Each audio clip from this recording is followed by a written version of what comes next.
सौराष्ट्र का सबसे बड़ा फैशन ज्वेलरी का होलसेल हब में पहुंच गए हैं, जिसका नाम है लीजी हब और राजकोट में आता है। यहाँ से आपको imitation jewellery, hair accessories, purse, cosmetic, socks, रुमाल, perfume, bracelet, earring, fancy watch, kids की फैंसी वैरायटी, चुड़ला, बहुत सारी आइटम यहाँ से आपको होलसेल में मिल जाती है। और यहाँ से तो पूरा इंडिया में माल सप्लाई किया जाता है। इंडिया में कोई भी दुकान पे जाओ, कोई भी शॉप पे जाओ कि कोई भी मार्केट में जाओ, उसमें भी कटलरी की शॉप पे जाओ, कॉस्मेटिक की शॉप पे जाओ कि कोई ब्यूटी पार्लर पे जाओ, यहाँ की प्रोडक्ट आपको वहाँ दिखाई देगी। क्योंकि यहाँ जितना क्वालिटी में और जितना कम दाम में होलसेल में माल मिलता है, उतना कम दाम में कहीं भी पूरा इंडिया में नहीं मिलेगा आपको।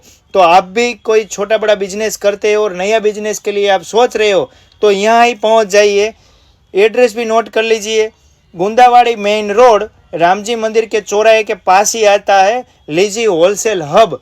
वो है राजकोट में और सौराष्ट्र में सबसे बड़ा होलसेल हब है ये। तो पहुंच जाइए आज ही और यहाँ से कम दाम में माल लेके रिटेल में आप बेच सकते हो और खासी इनकम भी आप कमा सकते हो। तो ये वीडियो को ज़्यादा से ज़्यादा शेयर करिए और आज ही विजिट करिए। कहाँ पे? लीजी होलसेल हब राजकोट में। तो आज ही आइए।